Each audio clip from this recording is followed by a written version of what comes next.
চীন তিস্তা প্রকল্প বাস্তবায়ন করলে এতে জামাত ইসলামীর সমর্থন থাকবে বলে জানিয়েছেন বিরোধী দলীয় নেতা ও দলটির আমির ডাক্তার শফিকুর রহমান। তিনি বলেন, বেইজিং ঢাকার অন্যতম উন্নয়ন অংশীদার। রাজধানীর মিরপুরে নিজ আসনে অসহায়দের মাঝে ঈদ উপহার বিতরণে এসব কথা বলেন ডাক্তার শফিকুর রহমান।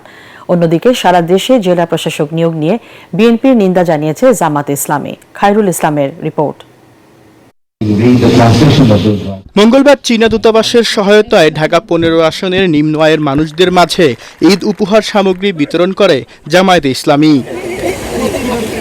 এ সময় দলের আমির ও বিরোধী দলের নেতা ডাক্তার শফিকুর রহমান বাংলাদেশের উন্নয়নে চীনকে পাশে চান। চীনা সহায়তায় তিস্তা প্রকল্প বাস্তবায়নের কথা বলেন তিনি। চীন এমন একটি দেশ যা আজ পর্যন্ত স্বাধীন বাংলাদেশের আভ্যন্তরীণ কোনো বিষয়ে তারা কোনো হস্তক্ষেপ করেনি। তিস্তা প্রকল্পের কথা মাননীয় রাষ্ট্রদূত এখানে উল্লেখ করেছেন।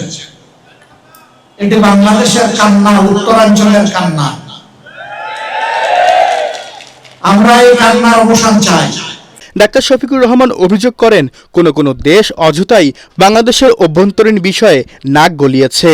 এমন আধিপত্য দেশের জনগণ আর কখনোই মেনে নেবে না বলেও জানান তিনি। আমাদের ঘাড়ের উপর আমরা কারো আধিপত্য মেনে নেব না।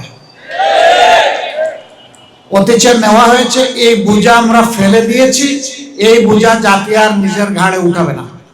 এদিকে মগবাজার কেন্দ্রীয় কার্যালয়ে সারা দেশে জেলা প্রশাসক নিয়োগ নিয়ে বিএনপির সমালোচনা করে সংবাদ সম্মেলন করে জামায়াত। এটিকে গণতন্ত্রের উপর আঘাত হিসেবে মনে করছে বিরোধী দলটি। অন্যায়ভাবে প্রশাসক নিয়োগের যে সরকার সিদ্ধান্ত নিয়েছে, আমরা এটা তীব্র প্রতিবাদ জানাচ্ছি এবং আমরা মনে করি যে এটা গণতান্ত্রিক রীতিকে ব্রেক করে সরকার এই কাজটা করেছে।